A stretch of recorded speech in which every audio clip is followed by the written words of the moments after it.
2, 1. Hello, I'm Lauren.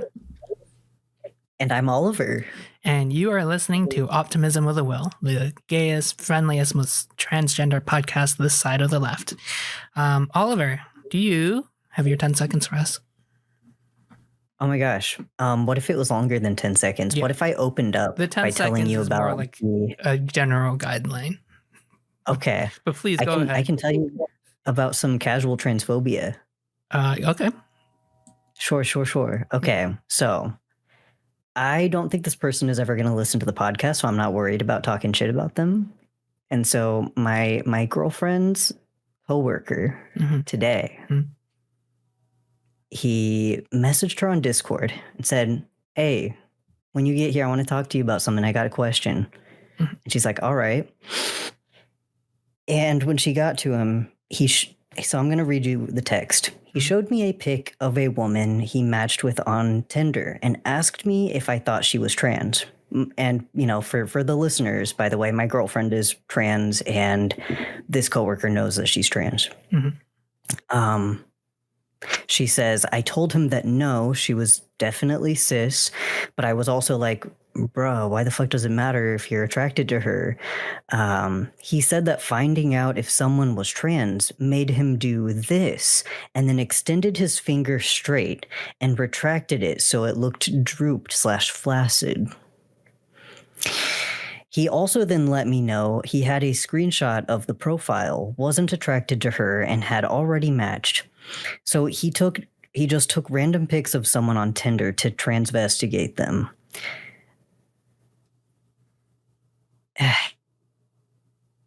That's pretty gross.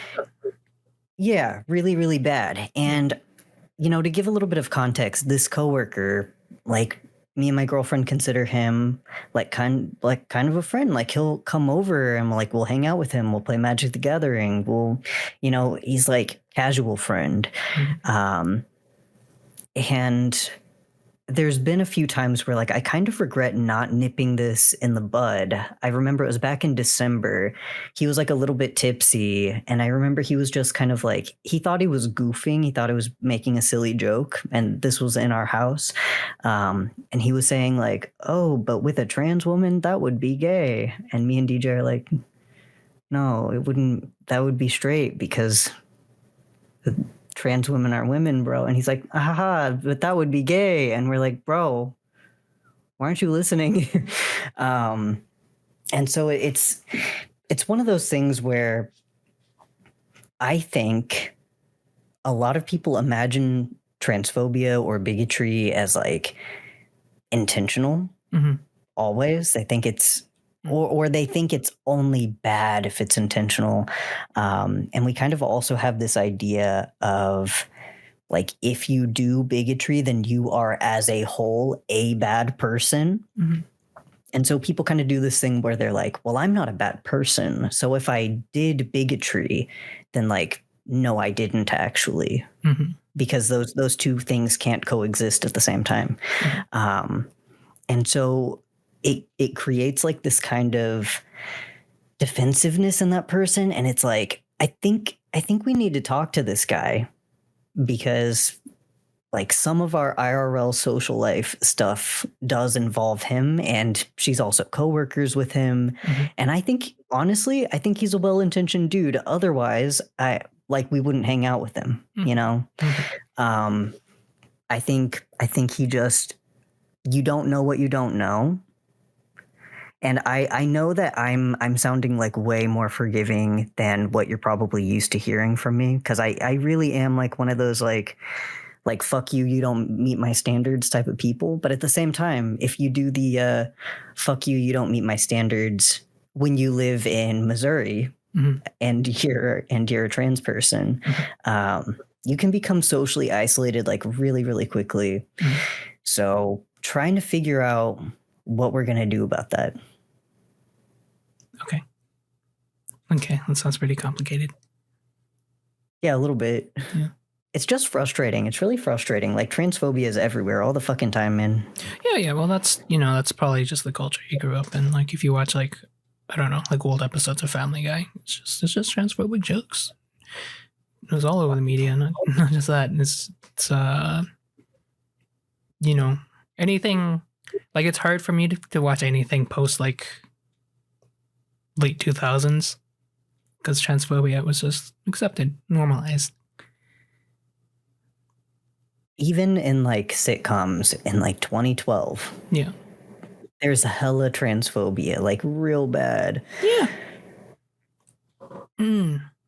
Speaking of transphobia in the past, today's episode,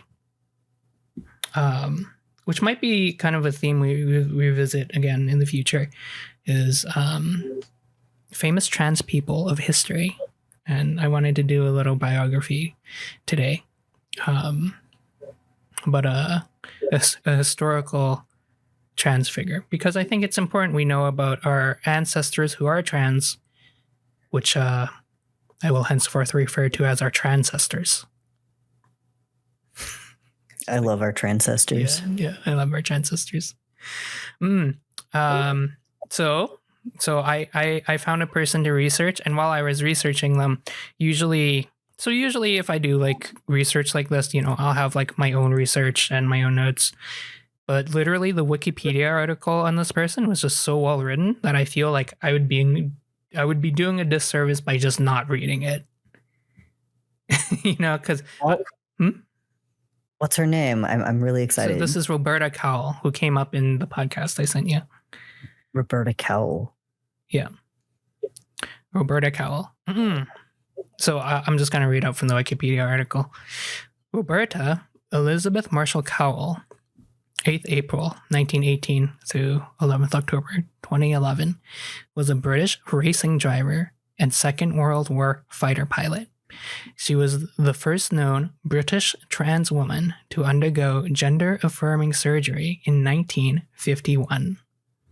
So that's kind of her claim to fame. So she was 40 years old at the time. I guess so, yeah. I'm not good at math. And I just wanted to say, one of the first things I noticed whenever I was learning about Roberta was, oh my God, she lived so long, especially for a trans person who was born in 1918.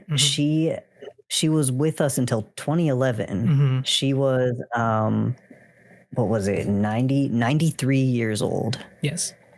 That's incredible. Like, honestly, power move. Yeah, she died a day after my birthday. October 10th. I wasn't born in 2011. I was born in like 91, but it was a birthday of mine. Where was I?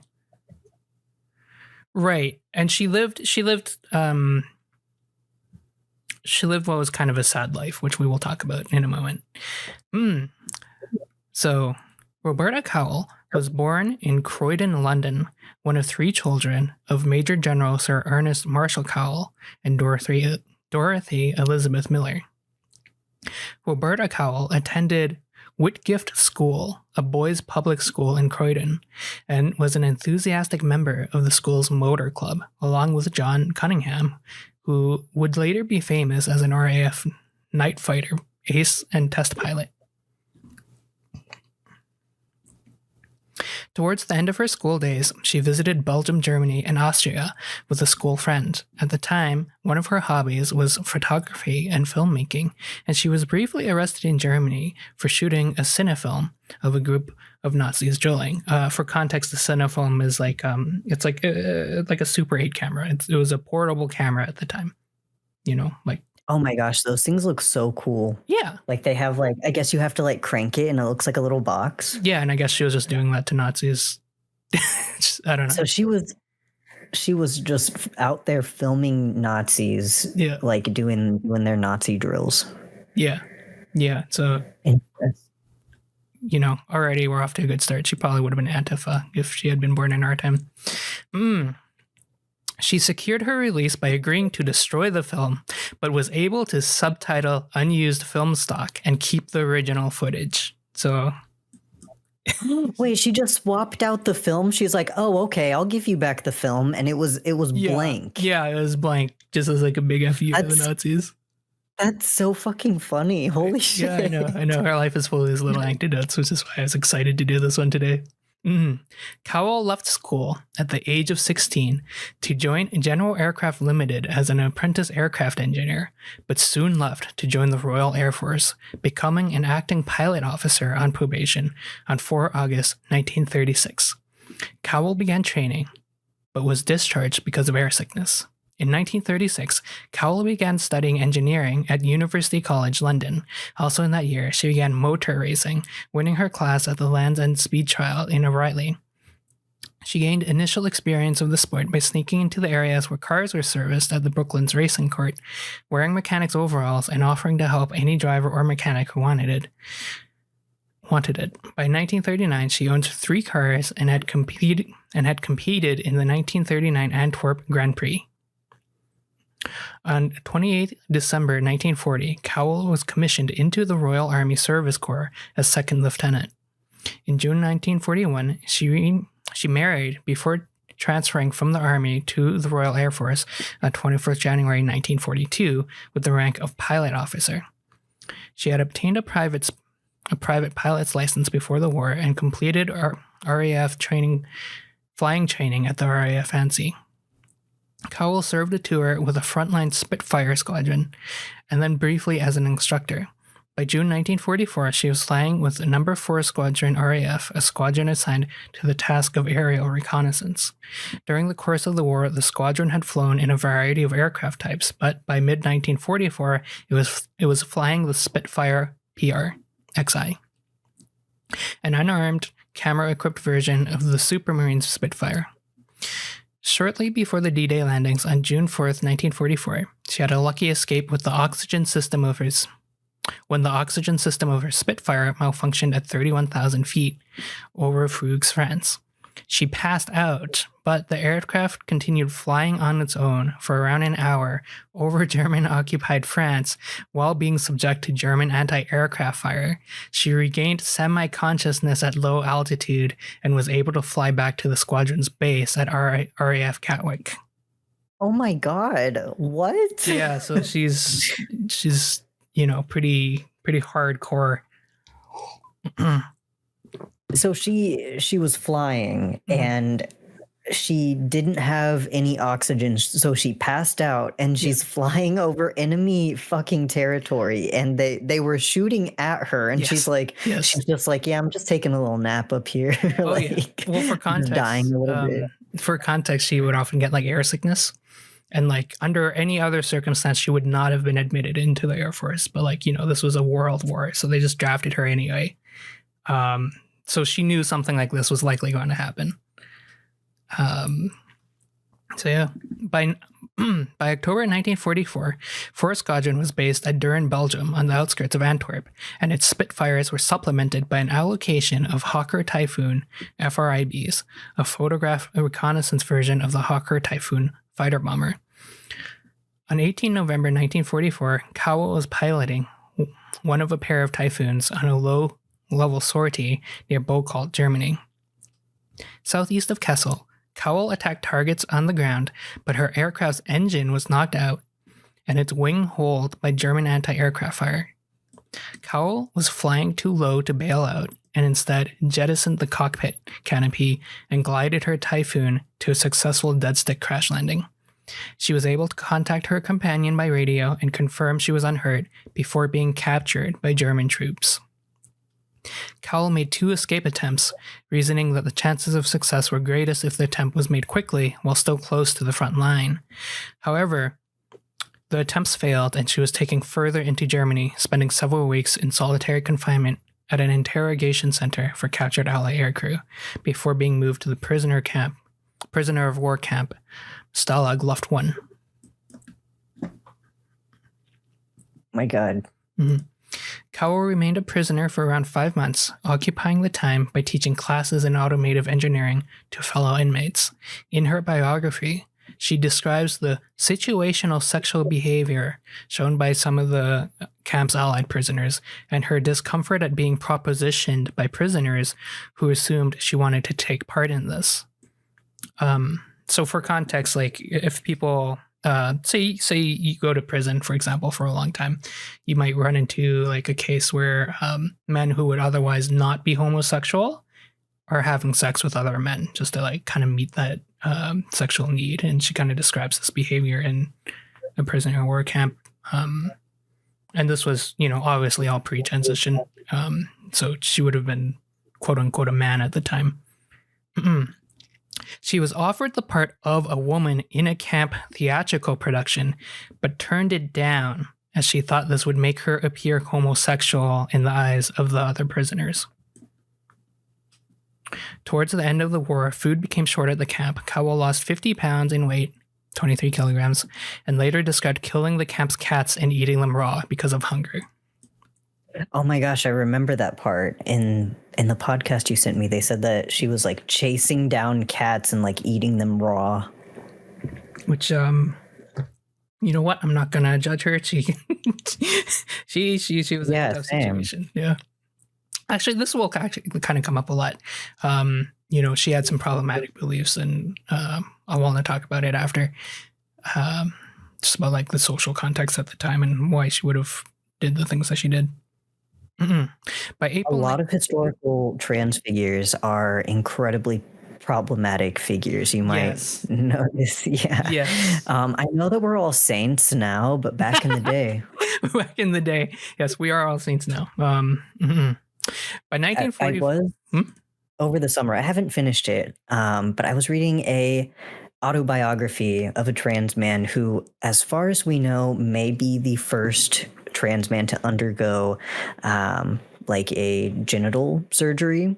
And his book is called Memoirs of a Man's Maiden Years. And so this was early 1900s. I think he also was maybe a patient at the Hirschfeld Institute, but I'd have to double check on that. But man, there was a couple sections where he'd just be like, yeah, and then I was learning about eugenics and I thought it was pretty dope. And I'm like, man, yeah, be quiet.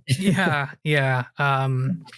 People aren't divorced from the social context of their time, obviously. So yeah, this will come up as we research these people in the past. By April 1945, the advancing Red Army was approaching. The initial German intention was to evacuate the camp, but the prisoners refused to leave. Sorry, one moment.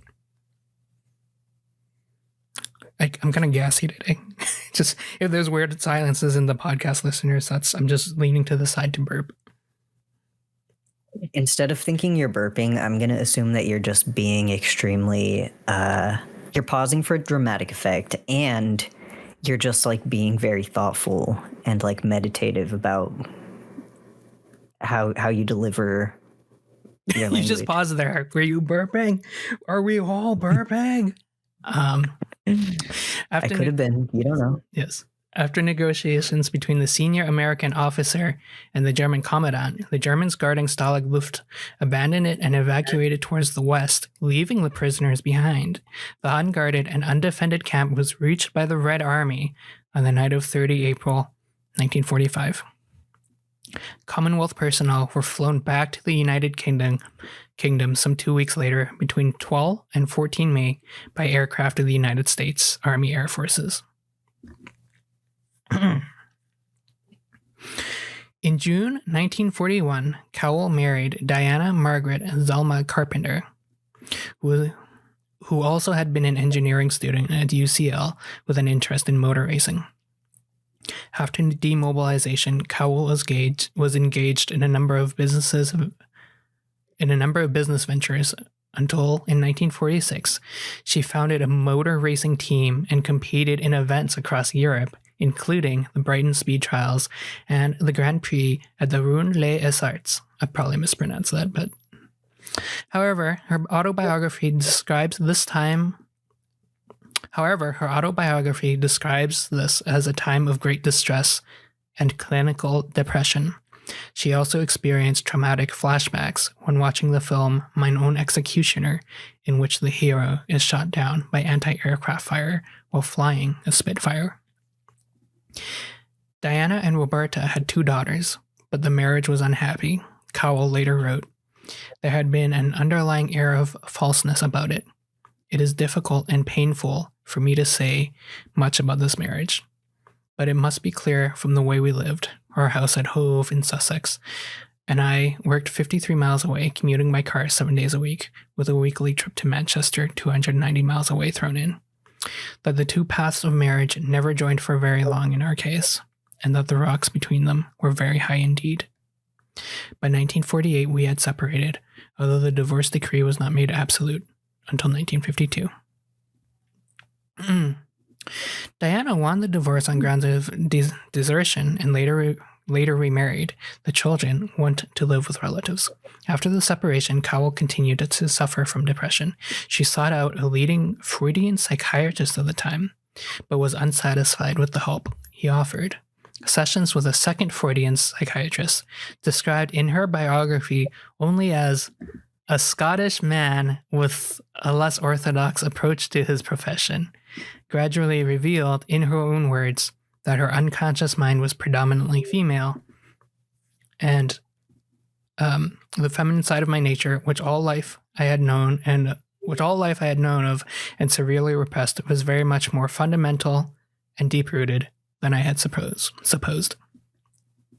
Wait, so you're telling me that just giving regular therapy to a trans person doesn't fix their dysphoria? Even back then? No. This is a big surprise to me. No. I'm really curious about this mysterious Scottish psychiatrist you found. Like, I'm imagining like Craig Ferguson. Oh my god. Being like, you are a woman. Just so based. I don't know. It sounds like a fun character. Transition and surgery. By 1950, Cowell was taking large doses of estrogen, but was still living as a man. She had become acquainted with Michael Dillon, a British physician who was the first trans man to get a phalloplasty, after reading his 1946 volume, Self, a study in endocrinology and ethics. Is it okay if I stop you for a second? Yeah, go ahead.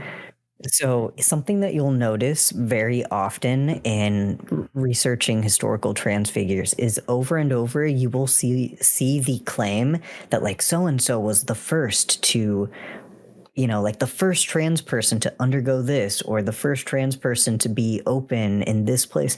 And it's like, I think there's kind of just, I don't know if there's not enough interest by historians to like actually figure this out, or if there's just like too much subjectivity or what's going on. But repeatedly you will see, like here they said Michael Dillon being the first trans man to get a phalloplasty. And maybe it's true. Maybe he's the first like confirmed phalloplasty specifically. But I have seen other trans people who have like trans masculine people who've been reported to have like a bottom surgery masculinizing the genitals before Michael Dillon. So I don't know. It's one of those things where like I find a little bit of difficulty sometimes with just talking about and like learning about historical trans figures, because so often they'll be like the first blah blah blah. Like there was a book about Michael Dillon, and I think it was called like The First Man-Made Man. Is that what it was called? And I'm like, well, he wasn't. He definitely wasn't. I mean, it sounds really cool, but anyway, it's just something I find a little bit frustrating now and then. I suppose it's possible they're referring to different types of surgeries. I don't actually know enough about it to comment either way. Yeah, so Michael Dillon is a very fascinating character, who we should cover in another episode at some point. And Michael Dillon, so Roberta has like kind of these relationships with these different people. Like you look at her marriage, you look at her friendship with Michael Dillon, you look at her relationship to her kids. They were all very complicated. And she ghosted all these people at eventually. Yeah, I'll talk about that a bit more later. But I feel like I just relate to Roberta a lot so far, because it's like her life is full of too many things. Yeah. Like she just wants to drive her race cars, you know? And really instead she has figure. Yeah, like instead of just getting to drive her race cars, she like has to deal with dysphoria and fucking PTSD. I'm like, bro, I fucking get that. Like, Yes. That's me as hell. Yes. It sucks. Mhm.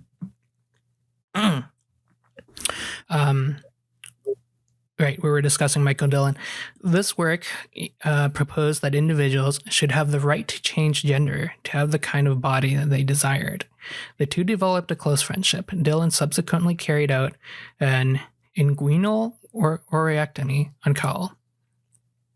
Secrecy was necessary for this, as the procedure was then illegal in the United Kingdom under so-called mayhem laws, and no surgeon would agree to perform it openly. Cowell then presented herself to a private Harley Street gynecologist and was able to obtain from him a document stating that she was intersex. This allowed her to have a new birth certificate issued, with her recorded sex changed to male. She had a vaginoplasty on 15 May 1951. The operation was carried out by Sir Harold Gillies, widely considered the father of plastic surgery, with the assistance of American surgeon Ralph Millard. Gillies had operated on Michael Dillon, but vaginoplasty was then an entirely novel procedure, which Gillies developed using his experience of reconstructing penises of soldiers who had endured injuries from explosive blasts. The name on her birth certificate was changed on 17 May of that year, on production of a statutory declarations by Cowell and Charles Eugene Dussault, who was a Canadian doctor. Mm-hmm. I wonder how many trans women were, recruited and fought as soldiers in like World War II. And then they came home and then they were like secretly really glad that they got their dick blown off in the war. Oh my God. I haven't even thought about that now that you mentioned it. It was probably a non-zero number. Right. I don't know. I think that I don't even know. I feel like that would be kind of a distressing situation. Like I can't, because it's not like your dick was surgically precisely removed. It was blown off by explosives. So I can't imagine that was fun. It would only be like the most desperate of trans people, like the trans person in New Zealand who was like trying to cut their titties off a month or so ago. Yeah. This is, body dysphoria can certainly create strong reactions from people. Yeah, just putting it lightly. Yes, putting it very lightly.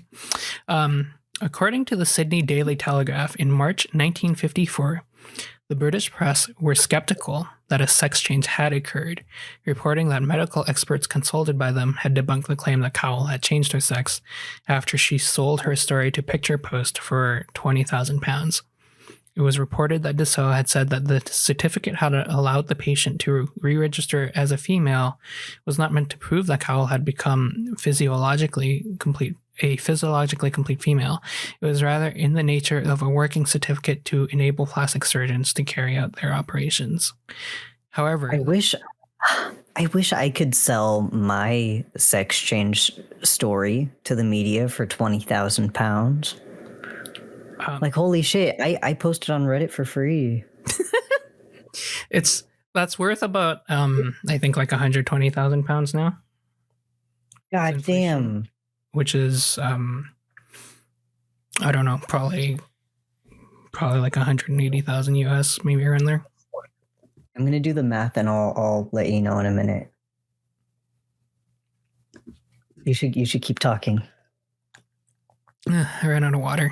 However, the Daily Telegraph also reported publicity resulting from the Cowell case had brought forward an astonishing number of men who wanted to emulate Cowell's example. One British doctor reported this week that he had received 456 demands for similar operations. So trans people have always been there. And in the grand scheme of things, this is honestly like a pretty recent example. Like we've always been there. Mm-hmm. Later life in less than 100 years ago. Yeah. By 1954, her two business ventures, a racing car engineering company, Laycroft of Egham, and a clothing company had both ceased trading, and her change of legal gender had made it impossible for her to continue Grand Prix motor racing. However, in March 1954, news of her gender reassignment broke, gaining public interest around the world. In the United Kingdom, her story was published in the magazine Picture Post, and Cowell received a fee of around £8,000 from the magazine, equivalent to £2,800 in 2023. Okay, so that's actually a lot more than I thought.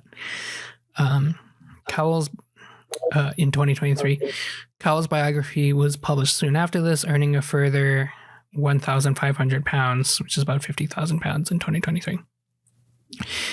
In the United States, the widespread sensation caused by the news stories about Christine Jorgensen in 1952 had introduced the American public to the concept of changing sex, and the press had continued to print a steady stream of stories about others who had done so, mostly trans women. Such reports tended to conflate the unrelated concepts of sexual orientation and gender identity, so transsexuality had become closely associated in the public mind with male homosexuality, during this period highly taboo, and effeminacy amongst men. Cowell's story consequently appeared confusing as it disrupted this narrative. Her marriage, her parenting of children, her wartime combat service, and her association with motor racing were, during this period, perceived as strong markers of heterosexual masculinity. These aspects of her life were described repeatedly in press reports.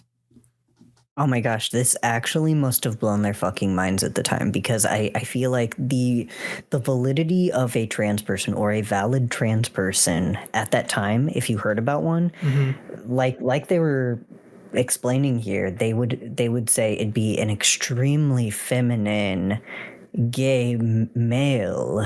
And so typically what they would expect to see is somebody who's not in the military, who doesn't have military service history, who doesn't have like PTSD from that background, who wasn't married to a woman. Like, they're imagining somebody who's exclusively dated men in the popular imagination at the time.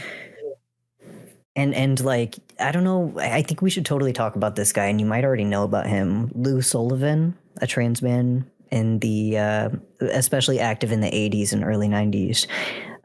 So he's pretty much the reason, like one of the main reasons why like the medical community started actually acknowledging gay trans people as like a thing that can exist. Before him, it was, I mean, it's still hard now, especially depending on like where you live. But he was a gay trans man, and he was like, hey, I want to get on testosterone. I know who I am. I've been living it as a man for like 5 years or whatever.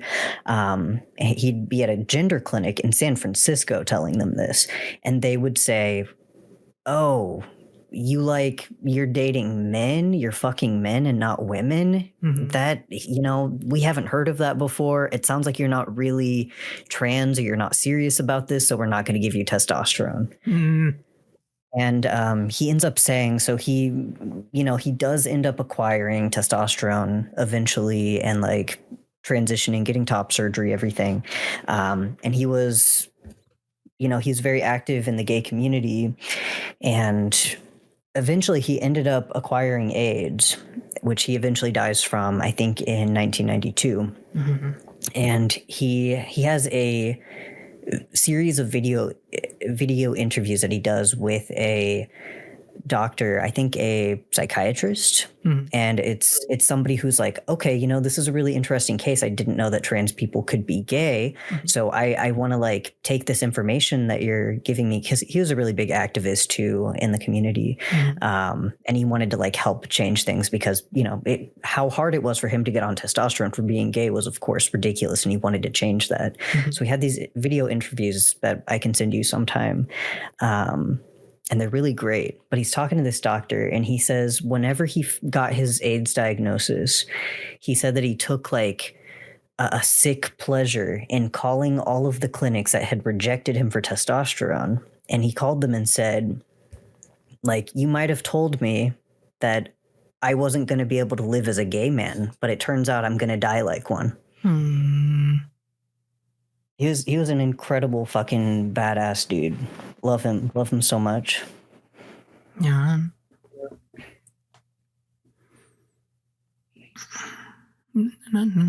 Yeah, that is to say, like it really must have been like totally mind blowing at the time. Anytime they hear about trans people, especially like in the 50s, 60s, they imagine like they attach the sexual orientation to it 100% of the time. Yeah, and this is kind of the hard thing about researching trans people historically. It's just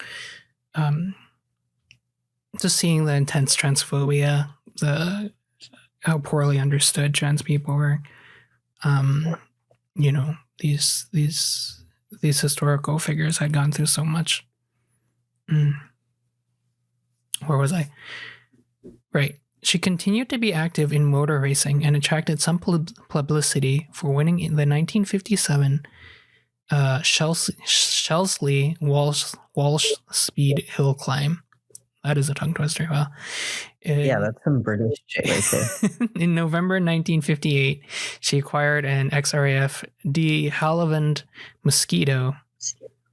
Her intention was to use the aircraft for a record-breaking flight over the South Atlantic. However, the project fell through due to a lack of suitable engines, and in 1958, she became bankrupt with debts totaling 12,580 pounds, about 371,000 pounds in 2023.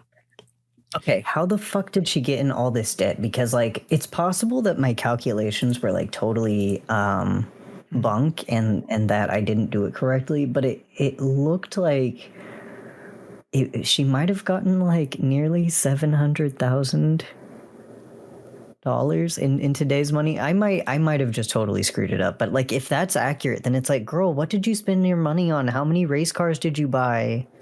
She buys a lot of race cars throughout her life, and at her death, she was basically bankrupt, but she had like 3 like very powerful like luxury cars. It does sound like now that's opulence. Yeah, this is like trans girl high culture, being broke, but buying these expensive things you like. Gosh. Yeah, it sounds like she started a lot of businesses that didn't do so well, and I can't imagine she had an easy time like finding employment in between what sounds like pretty severe PTSD and not having like social supports. So yeah, that she burned through $700,000. That sounds believable enough to me. Trans girl culture for real. Her financial difficulties continued as she found it difficult to get employment. Oh, there it is, yeah. In later years, she largely dropped out of the public eye. However, she was still an active figure in British motor racing in the 1970s. She continued flying, and by this time had logged over 16,000 hours as a pilot. For context, to get your pilot's license, you need about 120 hours. So she's flown a ton. A brief interview with Sunday Times journalist Michael Bateman appeared in March 1972 when she was working on an unpublished second biography. In the interview, she stated that she was an intersex individual with the chromosomal abnormality XX male syndrome, and that the condition justified her transition. She also spoke in derogatory terms of those individuals with XY chromosomes who also underwent male to female gender reassignment, saying, "The people who have followed me have often been those with male chromosomes XY. So they've been normal people who turn themselves into freaks by means of the operation." Oh my God, I can't believe she said that. That's awful. Yeah. Turn themselves into freaks, she said. Well, keep in mind, basically, her entire justification for her transition was like, this idea of being intersex, like legally, psychologically. Like, I can understand why she would kind of build this narrative and like cling on to it as like a legitimizing force for her gender identity. Because it's not like she can load up, a BreadTube video essay back then and be like, oh yeah, no, that makes no sense. It's really interesting though, because it's like we're seeing the true scum rhetoric in what year was this? 1972. Like it's literally beat for beat, like she's on it. And it is really interesting because I know she's not the only historical trans figure who's claimed to be intersex.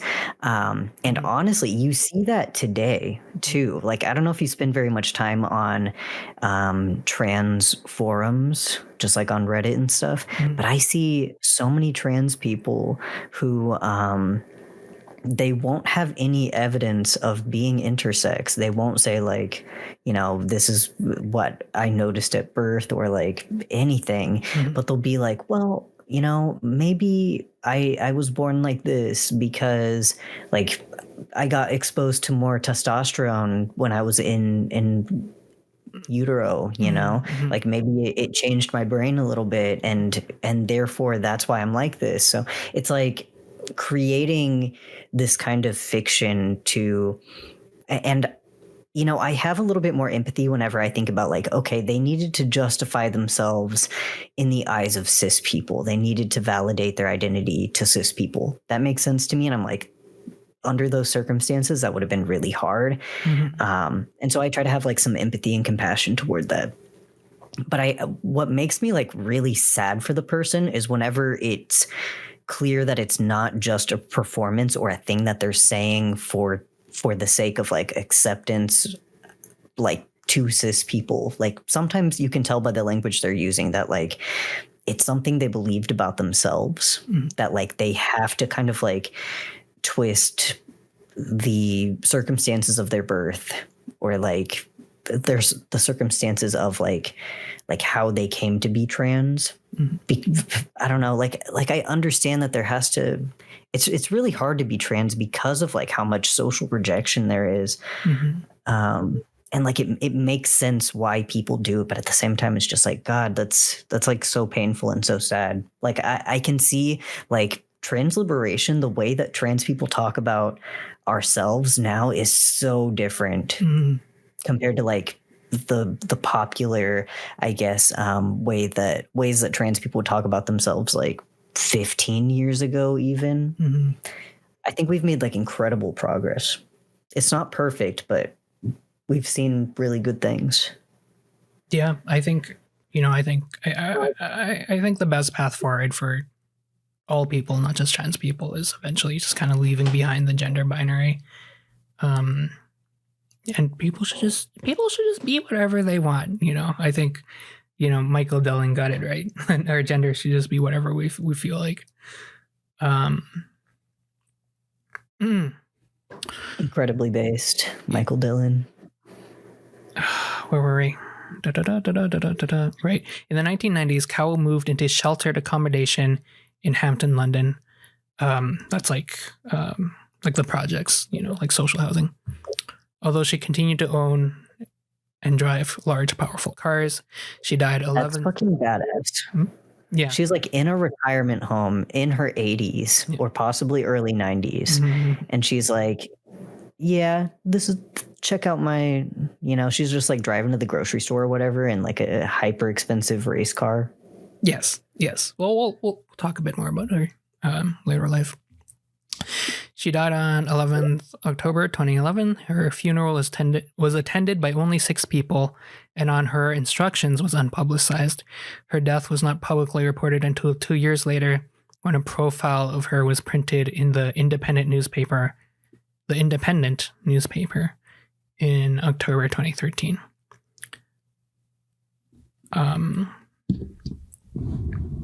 Right. So only 6 people attended her funeral. I believe 2 of those were her neighbors.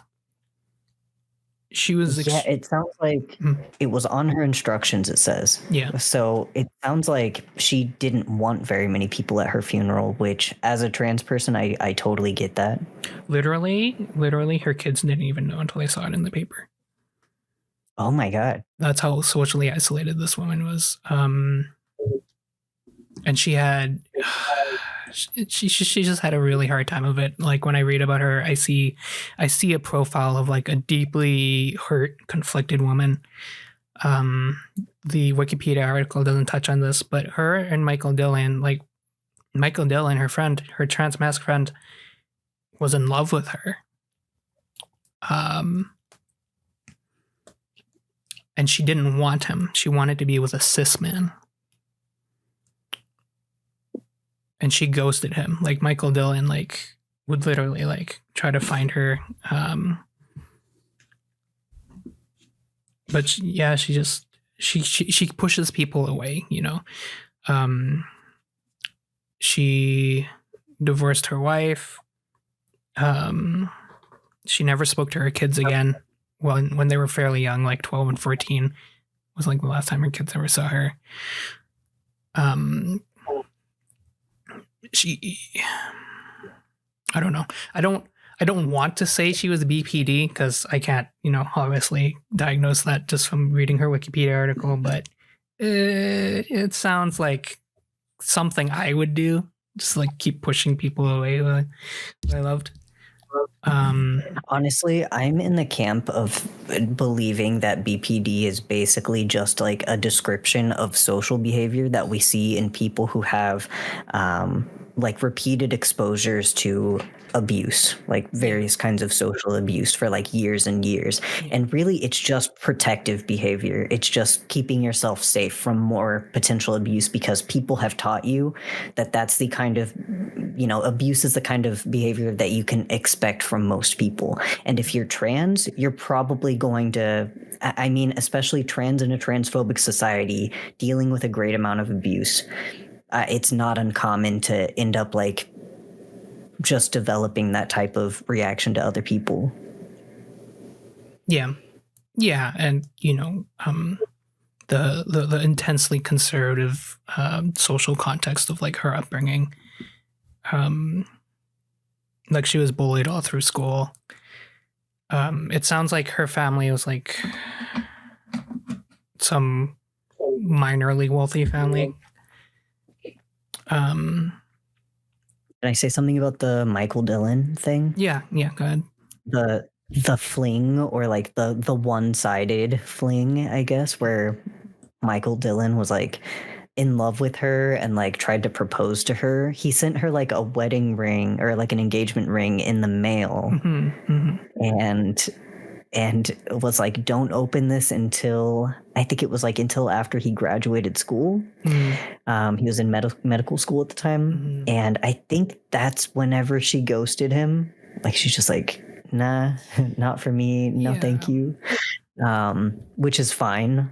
But I thought it was really interesting because I think we saw in some of those letters that he was insecure in the same way that a lot of trans masculine people, and especially trans men, and especially straight trans men are. That I see this shit all the time. And like sometimes I personally feel it too, where it's like they, you know, if you're in a romantic or sexual or otherwise like intimate relationship with somebody, you're like, how can I be sure that they see me as a man and not like I don't know, the discount version, or like you know whenever you I think trans people in general kind of get this, where it's like people will think of you as sort of like counterfeit or lesser. And he seemed to be like really concerned about that, to the point that he would avoid having intimate relationships with people because he just preemptively assumed that other people would see him that way. And so I think whenever he was like really enamored with Roberta, there's like a feeling of safety, I think, whenever you're with other trans people, that you're like, they aren't going to see me that way. I know that cis people are going to see me that way, but like maybe another trans person won't. And I think that's like what made that kind of extra heartbreaking to learn about, you know? It really was. I really wanted a happy ending for Roberta and Dylan, and Dylan didn't get a happy ending either. He kind of died in obscurity, which we should do a Dylan episode at some point. He died pretty young too. So they were born around the same time. Like Michael Dillon was 1915, Roberta was 1918, but she died in her 90s in 2011. 2011 is when I graduated high school. Like she lived a long time.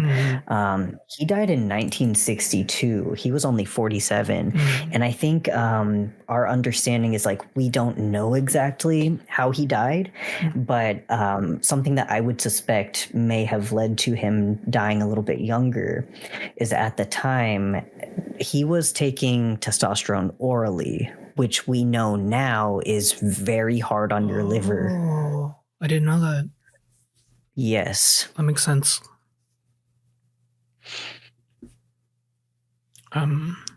There is now, I do want to like clarify in case somebody's like hearing about this. They have developed a testosterone pill in the last just like couple of years. It's called Jatenzo, but it's one that's safe, a little bit safer for your liver. I think that they probably still have to like monitor your liver. But yeah, I just thought I should put that out there. We've made a lot of developments for HRT to be safer. Yes, thankfully. And it's so, I don't know. It is really sad, you know, like these historical trans figures don't get these happy endings. Michael Dillon went to Tibet to become a Buddhist monk, and that's where he kind of disappeared. And then I lost my train of thought. It's just it's very sad, you know. Roberta, she's literally a war hero of her society.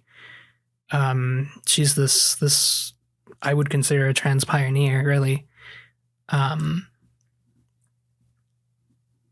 And she died broke and in obscurity and apart from like her family, and only 6 people showed up to her funeral. And it's just, and you know, she was such a complicated figure, like ghosting Michael Dillon, abandoning her kids. Like, you know, she wasn't like a perfect character or anything. But she was a human. She was a human being, and humans are complicated figures. And I guess that was kind of what drew me into her story, was just seeing how a trans woman behaves and acts in situations radically different from mine, and at the same time kind of seeing those similarities, those commonalities we have. So that's the story of Roberta Cowell, and we touched on Michael Dillon a bit, who is also a very fascinating character. We should look into more at some point. Yeah, you have any thoughts, Oliver? When I reflect on our transcestors, I don't know. So like I'm a white American, you know, and before I knew I was trans, I would hear people around me be like nationalist, and they'd talk about like, oh yeah, like our family who immigrated here from like the UK or whatever, and like it never resonated with me. It never like appealed to me or meant anything to me, you know. But it's interesting because I think that for some white Americans like me, maybe they create some kind of like a faux connection to those ancestors. But when I figured out I was trans and I started learning about historical trans figures, it gave me like a sense of like belonging and identity that I had not had before. I had not experienced before. There was a book that my therapist had recommended to me.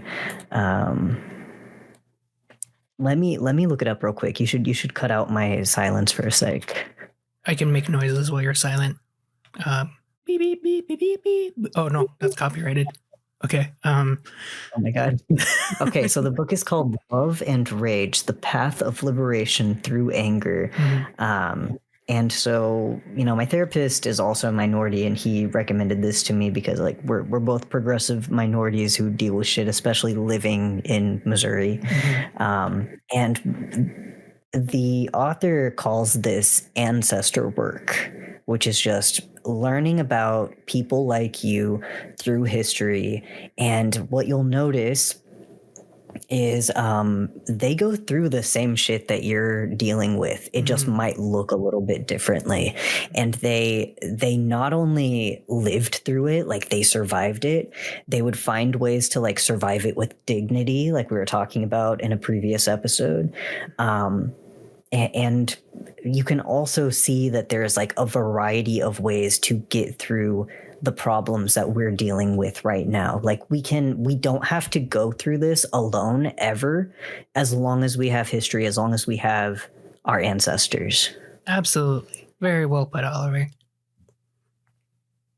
It makes me really happy. It gives me a lot of relief, honestly. Yeah. And it's something like, it's something I'll tell other trans women. Like, okay, so a lot of trans women, they will feel very insecure about voice training, for instance. And they'll say, I don't want to do it. It gives me too much transphoria. And I say, well, you have to do it. Well, you don't have to do it, but I'm saying you are a trans person. You're going to face like huge challenges in your life.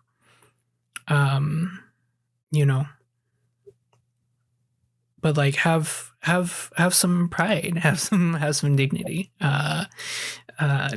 You can choose to be strong and face that discomfort.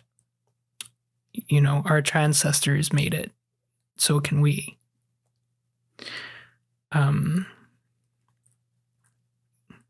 Yeah, Oliver and I were actually talking earlier before the podcast started about voice training, and so for our listeners, there is a thing called the Rainbow Passage. Oliver, can you explain that a bit?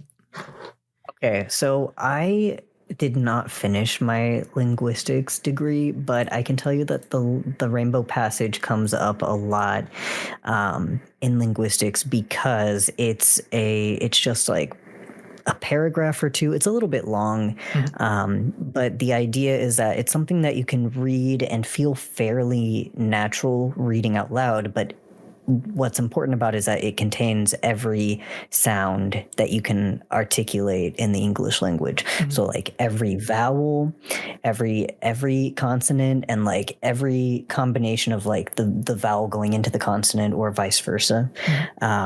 And so it's a tool used a lot of the time, like if you're evaluating like a regional dialect and like the unique quirks of it compared to other dialects.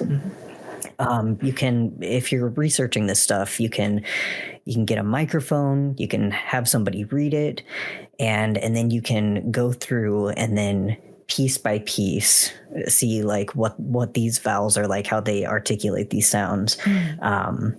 And the Rainbow Passage, I think, can also just be useful if you're like, I need something to sit down and read out loud, and I use it for that a lot of the time if I'm like about to record a video and I want to like test my sound, because there is like such a huge variety of sounds that you're going to articulate in there.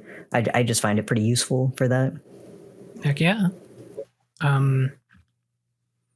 Yeah, and like, I think if you are voice training, like you don't have to do the Rainbow Passage. Like I was telling Oliver, like I would do the Darth Plagueis the Wise speech from Star Wars Episode 3. And that probably doesn't have like every sound and consonant in it, but it was fun to do, so that's why I did it. And that's what got me practicing. So like literally if you look through my phone and add the voice memos, there's just hundreds of these voice memos of me talking about Darth Plagueis, and they slowly sound more feminine over time. And did I feel stupid at times doing that? Yeah, of course I did. Of course I experienced like dysphoria doing that. But like, it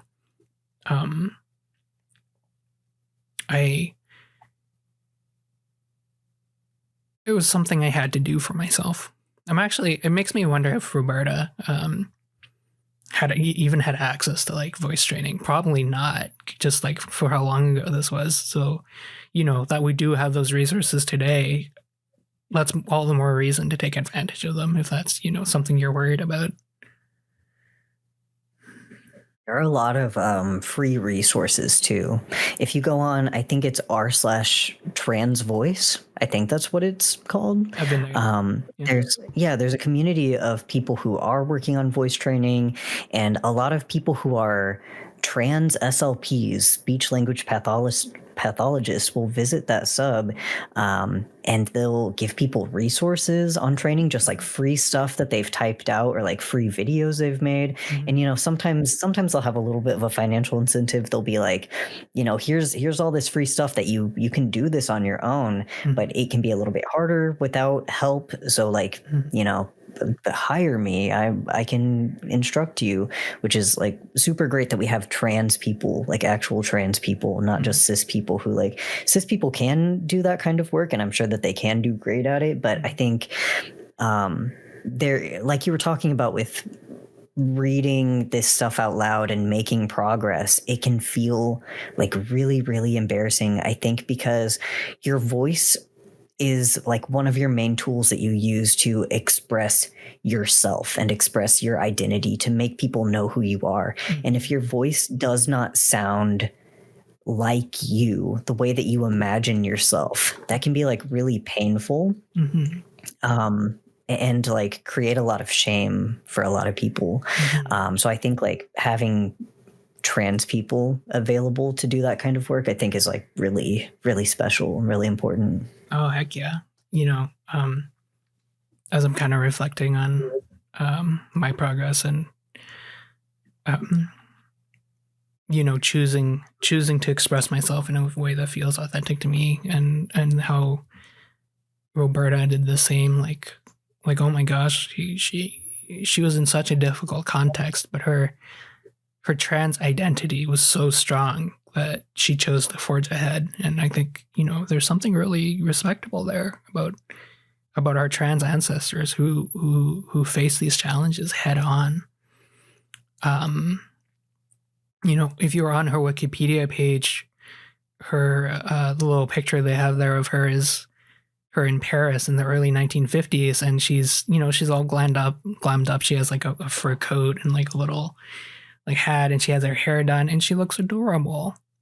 She looks extremely pretty. She was so cute. Yeah, and that was in the early 1950s. Like,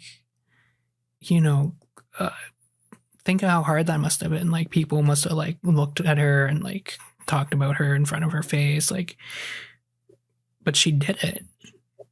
She did it, and she was honest to herself. And there's, I don't know. I like I look at this picture and I feel pride in my ancestors. Even if they were like complicated figures, even if she would have called me, quote, a monster. I don't, I'm sure under a different context she would have felt differently if she kind of had access to like the discourse we had to today. But yeah. Can I also recommend a book, speaking of discourse, like discourse through history, progressive discourse through history? There's a book that I found, and it's called That's Revolting. And it's about, the subtitle is something like Queer Strategies for Resisting Assimilation. And there are like panel discussions. It's basically like reading a video essay from like 2005. It's really cool. There's an essay called "Is Gay Marriage Racist?" And they're making like serious arguments, and like they have like a really titillating title, I think, a very like the kind of title that's going to make you be like, of course not, that's so silly. But when they actually get into it, it's like, damn, you're right. I see how a lot of this is like assimilationist garbage, and like, it's a book written by, I think the person who put these essays together is an anarchist and shares a lot of my ideals of like, assimilation might be like some policies might be able to help people, some minorities a little bit. But ultimately, like if we settle for some of these policies, it could end up being a hindrance to some of us, especially like the most vulnerable people in our communities. But yeah, if you guys like spicy video essays and like hearing these interesting arguments, like this book is really fun and really interesting. I highly recommend. That's Revolting. That's the name of the book. How many books do you read in a year, Oliver?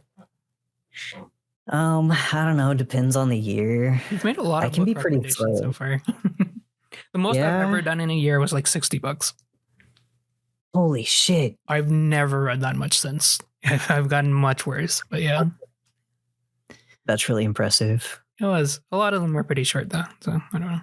Mostly I just listen to the Patrick Rothfuss audiobooks over and over. Heck yeah. Was he coming out with the third book to Man, I don't know. I thought I heard Everybody's that somewhere. been really? Is that I'm gonna just look it gonna up right assume now. it's never coming out. That in Winds of Winter. I mean, honestly, I'm one of those people who I really think that even if the series doesn't get finished, I don't care because it's really good. Yeah. I saw him in person. Did I ever tell you that? Yeah, you said it was like at a bookshop or something. He was like giving a talk or something and like nobody was there. No. It was packed. Oh shit. It was like a small bookstore too, and it was packed. It was so, I don't even know how I found about it. I think it was just some Facebook post. It was like, hey, Patrick Rothfuss is here, and I had just finished reading his book. I'm like, oh cool, I'll go see. And yeah, he was there. He looked exactly like how you would imagine that guy would look like. And he was super chill. He was a funny guy, and I couldn't stay for the whole thing because I got like a nosebleed partway through. But yeah, I saw him in person, so that was pretty cool. When I see a man with Patrick Rothfuss phrenology, my brain automatically tells me to trust him. That's which is like a problem because like I don't know, those chubby older or like middle-aged white dudes with like hella facial hair who are like D&D nerds, like they can really go either way. It's the fucking meme of like the path where it's like you're either going off into the rainbows and the castle or like into the evil with the thunder, and you get it. Did you know that you can't see that meme comes from a Yu-Gi-Oh card? Did you know that? Are you serious? Yeah, it's literally the artwork on a Yu-Gi-Oh card from the show. It's not even a real Yu-Gi-Oh card. It might be now, but it wasn't. Interesting. Yeah. We bring up Reddit a lot on our podcast. I think people will get a weird idea of us as people. Dude, I don't understand that reputation. I don't get it. Like I'll be like, oh, do you ever go on like, I'll talk to trans people especially, be like, hey, like a pretty good resource can be like the FTM subreddit. And like sometimes they'll be like, ooh, Reddit. And I'm like, what do you mean, ew, Reddit? Are you talking about because like 10 years ago, it probably wasn't even that long ago. I know that like bad shit has happened on Reddit, but like bad shit's happened on Twitter too. Like, what do you mean? It's a big ass social media site. Yeah, I know. But like literally the CEO of Reddit right now, he was a moderator on r/jailbait. That's nasty. Back when it was a thing. So whether that reputation's deserved or not, I guess I don't really have an opinion either way. But what was my point? I think my point is Oliver and I are cool, and we're not into jailbait? Question mark. Is that my point? We aren't chuds. We are progressive. We aren't chuds. We are progressive. Yeah. Let's see. All right. Okay. We have about 15 minutes left. I honestly thought this would take a lot longer. Is it okay if I go to the bathroom real quick? Yeah, sure. I'll talk about stuff while you're gone. Okay. Dun, dun, dun, dun, dun.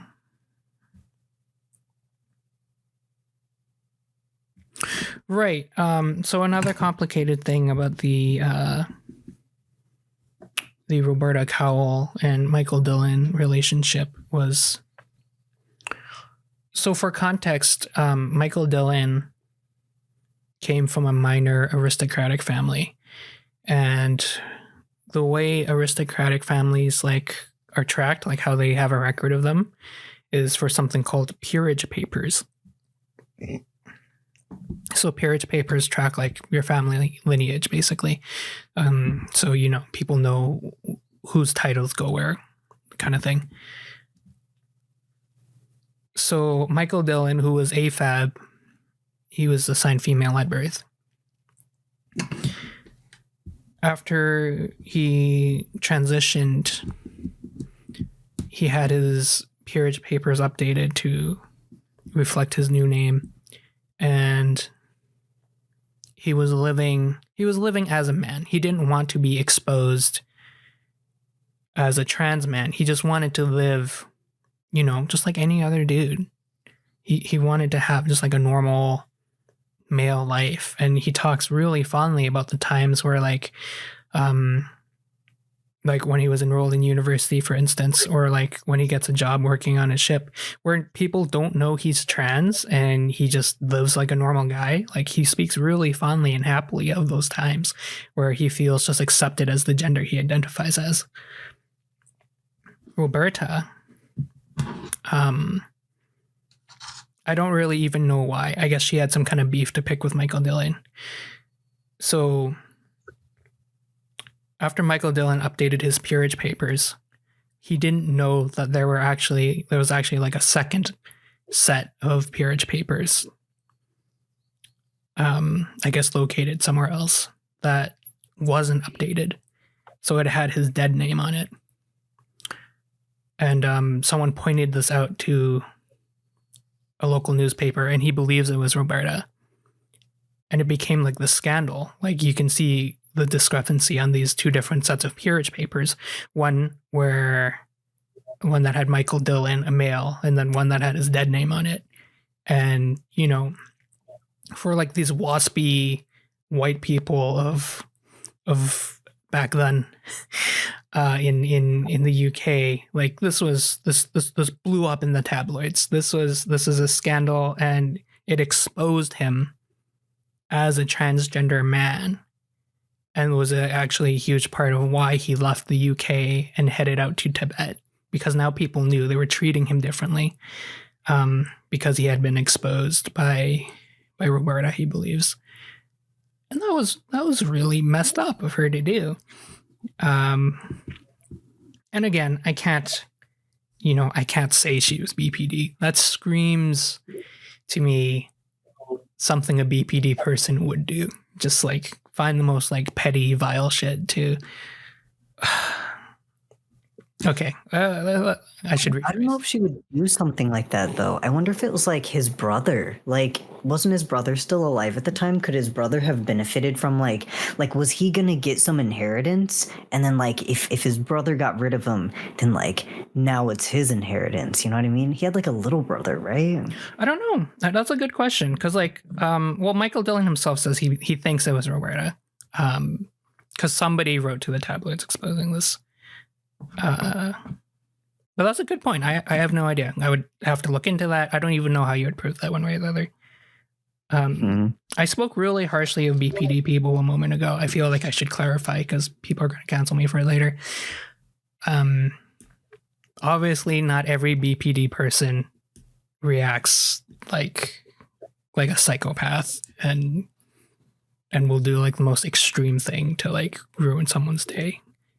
That's obviously like pathologizing these people with BPD and making them look bad. For context, listeners, I have BPD. I'm just saying, when I reflect on some of the ways I've reacted to people when my BPD was triggered, they have been destructive. They have pushed people away. So yeah. You know what? I retract the statement that Roberta acted out of BPD. Actually, now that I'm thinking about it, I retract that statement. That's problematic. I think Roberta, like every one of us, was just a product of her environment. Mm-hmm. Thank you, Honor.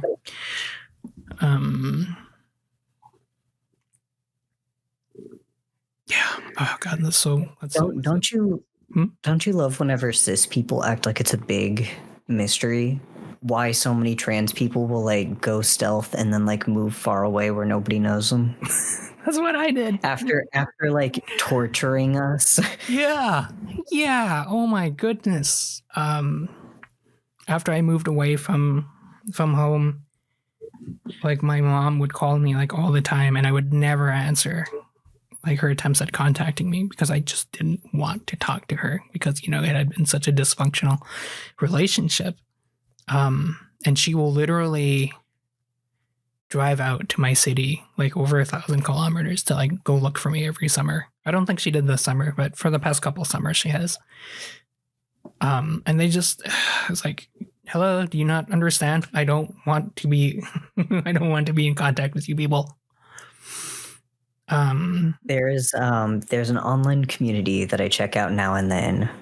It's another Reddit community. I'm sorry. It's r/cis parent trans kid. I'm just on Reddit all the time because like, in lieu of having an IRL social life, because Oliver's joking. He does actually have a pretty functional IRL social life. Mildly, it's getting there. It has its ups and downs. Yeah. But I don't know if you've probably seen this before. Like you've heard it from conservatives who are being obviously like antagonistic, obviously exaggerating and lying and like trying to stir shit. You'll hear them say that like the suicide statistics of trans people, especially trans minors, they'll say that it's like blackmail, like they're being held hostage, right? That somebody's threatening suicide to manipulate their parents. And it's wild because like I don't know if it's like that discourse got in, it like created brainworms, and then so people started feeling like this after the fact because I heard that shit, or if it's a genuine feeling that people have. But I saw a post the other day where somebody was like, hey, what do I do? My child has been socially transitioning and I've been okay with that. And now they're on blockers. But now they're saying, if you don't let me get on estrogen, I'm going to kill myself. How could they blackmail me like this? How could they manipulate me like this? How could I'm being treated so badly. And it's like, bro, you're the adult. What do you mean being manipulated? Like the kid trusts you enough to tell you that they feel suicidal and you're making it about you? Like, what do you mean? It's wild. It's so wild. That is wild. I'm not even sure if I have much to say about it. It's just like, man, cis people, what is your problem? Like, why if I'm gonna, cis people, transphobes are always fucking saying that like, oh, trans people are so dramatic, they're so sensitive, they're so delulu, etc. And you know what I'm gonna say is I think cis people on average, from what I have seen, are just really fucking emotionally immature. Like, really, they make everything about them. I'm going to be unironically cisphobic. That's what I want to be. I identify as cisphobic. There, I said it. Oliver and I were talking the other day about, a subreddit there goes Reddit again. A subreddit called Ask Gay Bros, which for those of you who don't know, no. it's like it's a subreddit for like a specific kind of gay person. And when I say specific, I mean they tend to be really transphobic over there. And I was just kind of browsing the subreddit, read a ton of anti-trans rhetoric, and by the end of it, I was telling Oliver, you know what? This has turned me into a trans supremacist. They are more focused on being transphobic towards trans men than trans women, at least from what I've seen. Well, they hate us both. Would you agree with that? Yeah, they do hate us both, though. Yeah, so what I see a lot is the rhetoric will go something like this. Trans men are delusional women or evil women who are making themselves look like men, but they still have pussies. So they come into the gay male spaces and they have sex with gay men. They like, first of all, it's like taking away the gays from the community, and like that's turning them straight. You're tricking them into becoming straight. And yeah, so they also say that trans men are straight women who are fetishizing gay men and they have like a kink to convert gay men into straight men by making them put their peepees into vaginas. It's like a nefarious scheme, like a plot. Yeah, that sounds pretty identical to like the whole trap discourse from like 2015. It fucking sucks. I hate it so much because it genuinely makes me a little bit nervous to go into like gay men's spaces. It makes me worried that like I'm not going to be welcome. And, you know, it would really only take like one negative reaction for me to be like, okay, maybe I can't come to the gay bar anymore. Just on Saturday night, they had underwear night again. And I'm like, underwear night during Pride Month? Hell the fuck yeah, I gotta go. I'm gonna be there. I love putting on like my little fucking like lingerie outfits. I like my fishnets and my thigh highs. And I don't know if we talk about this on the podcast, but like I do intentionally on underwear night, I'll put on like some kind of underwear that makes it like, I don't wear a packer. I don't pack. So I don't have a bulge. And because I do want to broadcast that I'm trans, I want people to know what they're getting if they want to flirt with me, because I don't want to deal with any bullshit. I don't want to have a weird conversation. I don't want somebody to like put their hand on my junk and then like yank their hand back startled because I thought you were adorable, boy. You know, I don't want to deal with that shit. So I intentionally I put on the tiniest little undie pants that anyone's ever seen. And man, it's just like, honestly, it kind of sucks that I feel like I have to do that. Like, I like that. I like dressing like that, so it's fine. But it sucks that I'm like, I wouldn't want to go to one of these events by myself because I don't know exactly like if I'm gonna have a bad experience with somebody. Honestly, keep going and be an inspiration for all the other trans men. You know, like yeah, you probably, you existing is probably like some kind of inspiration or comfort for other trans men who might not be as far along as you. Whenever I go to those events, I do notice other trans people there, and what I notice is that they do not go alone. Trans people don't go alone to these events. They bring another trans person with them. When I was there in November, I was with my other trans friends. Whenever I was there on Saturday, I was with my girlfriend who was also trans, who was like really nervous and uncomfortable. And then two of our trans friends who are also married. One of them's trans masculine, one trans femme. And I think, I don't know, like trans masculine people feel like kind of unwelcome and like nervous in these situations for the reasons that I just described. But for trans women in particular, there's a fear of they'll be desired for being like a feminine man, and they're like fuck you, that's not what I am. Like a gay man will be like, oh, you're also a gay dude because you got the same equipment as me. Like I'm gonna boil down your identity to your genitals. And they're like, no, I'm literally a girl. I just like, how do you guys not get this by now? Absolutely. And that's pretty. It just really sucks that we have to deal with this shit from what should be our own community. Like you'll say the LGBT community, and there's the idea that like all of us are going to like support each other and uphold each other. But like repeatedly it has been the case that like I'm pretty nervous around cis gays. Like, yeah, you're gay, but you're cis. You're a cis person, and that means that I'm a little bit more nervous around you than I would be around like any trans person. Like if somebody's like, oh, I'm non-binary, oh, I'm trans or whatever, like even if they're like closeted or like non-transitioning, I'm going to feel more safe and more comfortable around that person automatically by default than I am around any cis person, regardless of how queer they are.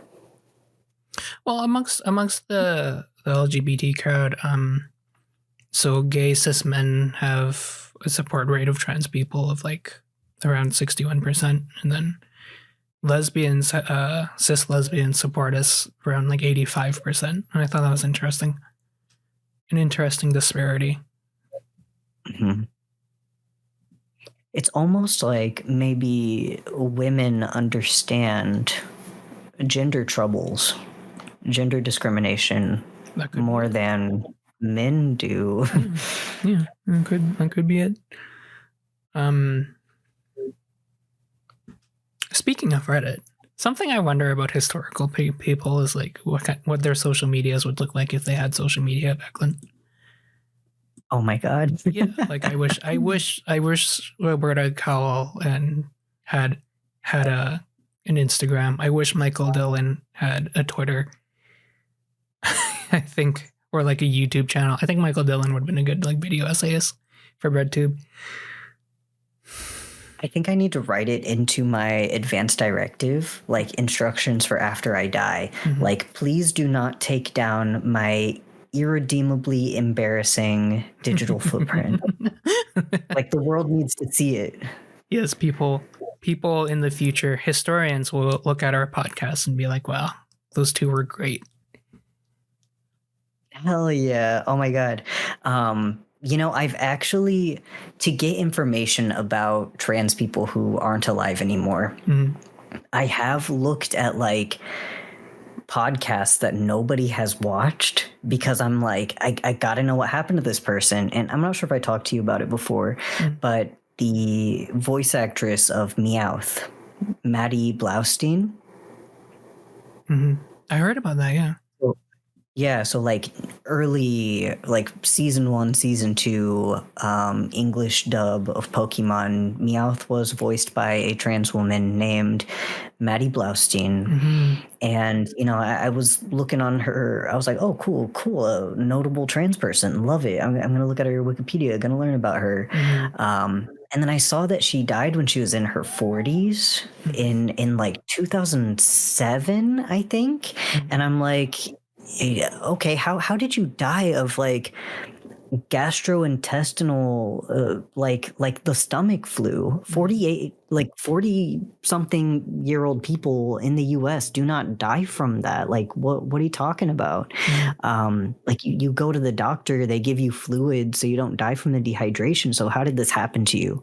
And what I found out is that she died in her home and she didn't go to the doctor. And something that listeners might know is that trans people are often pretty scared of going to the doctor. Like we have data on the avoidance of going to the doctor for like the trans population because of the lack of like safety, like medical safety, like actually getting the care that you need.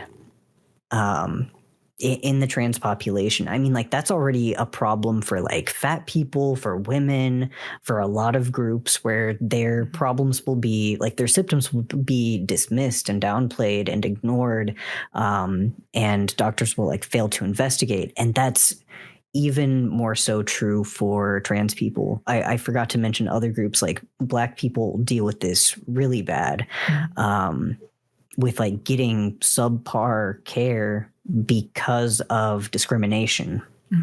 And so, you know, aside from the fact that like trans people are like disproportionately poor, which at the time Maddie was having trouble getting more voice acting jobs. I don't know if it's because she came out as trans or what was going on, but she was lower income at the time. Like, she was pretty broke.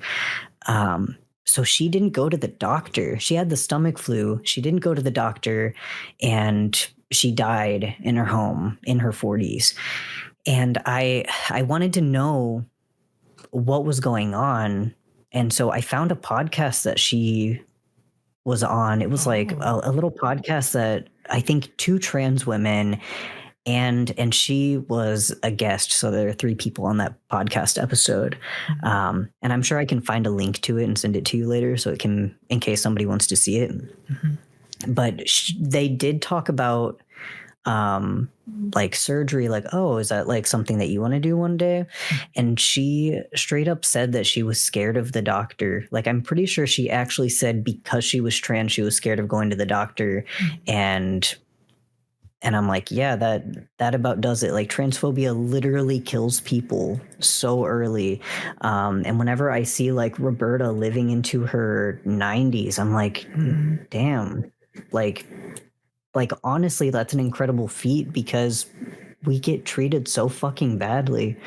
Like, I know that we have pride flags flying around and shit. I know that we have cis people putting pronouns in bio, but like, that's not materially keeping us safe and healthy and like giving us long, happy lives. Like, it's still a fucking battlefield out here.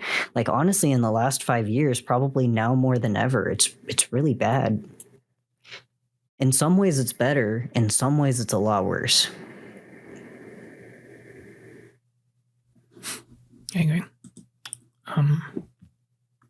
So Oliver, we've been talking for about an hour now. You know, I thought we should end on a positive note. Yeah. Do you have any optimism of the will analysis for, you know, today's theme of transcestors? I would say, seeing those figures, like I said earlier, you see that like there were trans people, like you used the word pioneer. There were trans people who did not know other trans people, or met only one or two other trans people in their whole goddamn lives. And they still carved a path for themselves. They still survived. They published books and memoirs, autobiographies. They taught the world about themselves. They taught the world about trans people, even if those processes were imperfect, especially by our standards now. But I see how much they went through, and it makes me realize like they were just a person. They were just a trans person like me, and I do have more resources and more potential for like real acceptance than they did. And I'm trying to make the best out of it. I am trying to make the most out of it. And sometimes it fucking sucks. Sometimes it is really, really, really hard. Sometimes you run into people who are like progressive liberals, and they think that they are more like knowledgeable and accepting of trans people than they actually are. And like, it's a lot, but when we study our transcestors, that's when I get the reassurance, and I know that like no matter how bad it gets, because like it could get worse. Things could get worse here. Like the GOP is trying to make it so much worse for trans people, and in a lot of red states here in the US, it's like genuinely just terrifying. And like we don't know what this legislation is gonna look like. We don't know how far they're gonna go in the coming years. But like I look to history as my guide, and I see people like me surviving no matter what. And like if they can do it, then I can do it. Hell yeah. We have our transcestors. We have each other. We have the podcast. We're going to build a community on the podcast. And you know what? I don't know that everything's going to be okay, but I'm going to go ahead and say everything's going to be okay. That is optimism of the will. Even if everything's not going to be okay, we're going to find a way to be okay. Absolutely. Okay, everyone. Thank you so much for listening to today's episode. You can find us on Twitter at OPT of the Will. Please consider supporting us on Patreon. Patreon.com/Optimism of the Will. Our podcast is on Spotify and YouTube podcasts. Oliver, you have your catchphrase. Oh, keep swagging it, you guys. Keep swagging it. I think, Roberta, I would have liked that. Even if you pass out in the over, thousands of feet over Nazi Germany, you can keep swagging it. She did. She kept swagging it. Okay. Okay. Thank you. Thank you for listening, and we will catch you next time on Optimism of the Will.